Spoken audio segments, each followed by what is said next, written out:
The Wounded Knee Massacre, December 29, 1890. It all started with the Lakota Sioux people. They were a group of bison hunters from the northern plains up in South Dakota. In the late 1800s, life was pretty bad for them. The U.S. government had started to encourage the killing of bison, and by 1890, almost all of them were extinct. The government also took a hold of most of the Sioux land. By law, they were forced to live on reservations the American government had set aside for them. As if things couldn't get any worse, after taking their land and food, the government also tried to make the Sioux people adopt the white American culture. They were told to farm and then use what they made as their main food source. However, the soil on the reservations was poor, and like previously mentioned, the Sioux were traditionally hunters. So, when the government refused to supply them with extra food, many of the Indians began to starve. Now, because most of their population was dying, the Sioux people needed something to believe in. They needed something to give them any sort of hope for their future. This came in the form of a new religious movement called the Ghost Dance. It started in Nevada and then spread like wildfire to many of the other Indian nations of the West. As crazy as it sounds, groups of believers would paint their bodies, dance in big circles, and sing sacred hymns. During their dancing, they'd envision a world that was completely renewed. The buffalo had returned, and starvation and violence had disappeared. The land belonged to everyone, and they all lived in perfect harmony with one another. By performing this dance, the believers thought that in the future, they could make this fictional world a reality. This started out as a peaceful movement, but after a while, it started to go bad. In their dance, their new world was for Indians alone. The white had been buried under the sun. They had even designed special ghost shirts in which they wore while dancing and believed were bulletproof. All of this caused the U.S. government agents to get nervous because they were sure the ghost dance would lead to a violent revolt. To make sure none of this would ever happen, thousands of soldiers were sent to South Dakota in order to try and keep the Sioux in line.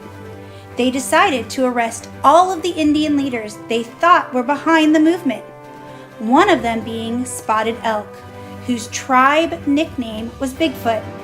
He was a highly renowned chief with skills in war and negotiations. Therefore, the U.S. government saw him as one of their biggest threats. When they found him, he was leading a group of about 350 Sioux people to the Pine Ridge Reservation. There, they were hoping to find food and shelter. The group wasn't a lively bunch. Seeing as it was midwinter, most of them were extremely underdressed, and some, including Bigfoot himself, was suffering from pneumonia. The soldiers ordered Bigfoot and his group to make a temporary camp near Wounded Knee Creek. They followed the order and then tried to settle down for the night so they could get some sleep.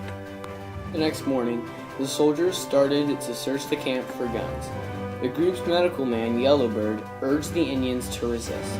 He claimed that their ghost shirts would protect them, seeing as they all thought they were bulletproof. The Indians did as Yellowbird said and resisted the forces of the U.S. soldiers. After some arguing and hustling, one of the Indian guns went off. Historians today still don't know if it was on purpose but either way, the soldiers started firing on the Indians. They shot women, children, and basically anyone that was trying to resist their forces or escape. The Indians fought back, but because they had little to no protection, they were no match for the army of the American soldiers. So in a short amount of time, up to 300 Indians were killed, including Chief Bigfoot. It took some of the time for the remaining ghost dancers to surrender to U.S. soldiers, but after a while, most of them did. This marked the end of the Ghost Dance movement and the Wounded Knee Massacre. Afterwards, while the Sioux people were mourning, the U.S. government was celebrating. Compared to the huge loss of the Indians, the U.S. only lost at most 30 of their men. They even gave some of the remaining men who survived medals of honor to commemorate them on what they had done. In the moment, this seemed like the right thing to do, but as time went on and it was reviewed more, things started to be done so those medals could actually be resigned. people began to see how, instead of acting courageously, the soldiers who fought and killed all those people were just being cruel. In fact, at first, this event was actually called the Wounded Knee Battle, but over 100 years later, the US government looked over things and decided it should be called the Wounded Knee Massacre. This is the only change that has been made, so whether they represent something good or bad, those medals of honor still stand.